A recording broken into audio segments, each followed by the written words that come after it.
బొడ్డు తాడు మెడకి చుట్టుకొని ఉండడం అనేది చాలా వరకు అందరూ వినుంటారు.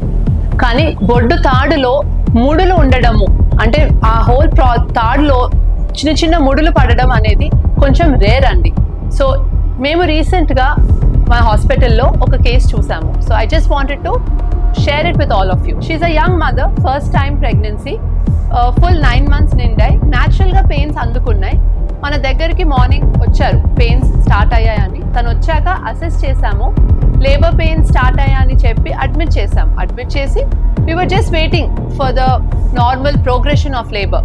అండ్ మధ్యలో హార్ట్ బీట్ చూసినప్పుడు నార్మల్గానే ఉన్నింది. So as the pains increased we observe that the babies heart beat drop అవుతా ఉన్నింది. సో లో యాజ్ 60-65 వరకు డ్రాప్ అయి తర్వాత పెయిన్స్ తగ్గింది, కొంచెం పికప్ అయింది. బట్ మాకు ఇది ఎందుకో నార్మల్గా డ్రాప్ అయ్యే హార్ట్ రేట్ లాగా అనిపించలేదు. We felt it was something abnormal. So we immediately took her up for an emergency cesarean. So బేబీని డెలివర్ చేసిన వెంటనే మాకు కనిపించింది ఏంటి అంటే 2 different ప్లేసెస్లో బొడ్డు తాడులో టైట్గా 2 ముడులు ఉన్నాయి. సో ఆ పేషెంట్కి చాలా పెయిన్స్ వచ్చినప్పుడు ఆ ముడి టైట్ అయిపోయి బేబీకి రక్త సరఫరా అందలేదు. దానివల్ల హార్ట్ బీట్ డ్రాప్ అవుతా ఉండింది.